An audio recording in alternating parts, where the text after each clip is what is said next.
अस्सलाम वालेकुम दोस्तों, कहानी घर में आप सबको खुशामदीद। आज हम पढ़ेंगे एक मिली नगमा। क्या आप लोगों को मिली नगमा पसंद है? कमेंट बॉक्स में ज़रूर बताइएगा। इसका उन्वान है हमारा देश। खास अल्फाज देश, कुर्बान, धूम, आज़ादी आन। शुरू करते हैं। देश हमारा हमको प्यारा, हम सबकी आंखों का तारा, अपने देश पे हम कुर्बान। देश हमारा पाकिस्तान, आज़ादी है शान हमारी, आज़ादी है आन हमारी, आज़ादी अपना ईमान। देश हमारा पाकिस्तान, आ खुशी से मिलकर गाएं, दुनिया में ये धूम मचाएं।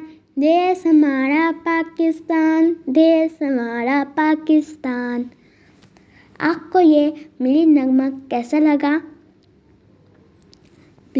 और अगर आप लोगों को ये अच्छा लगा तो लाइक, शेयर और सब्सक्राइब करना मत भूलिएगा। अल्लाह हाफिज़।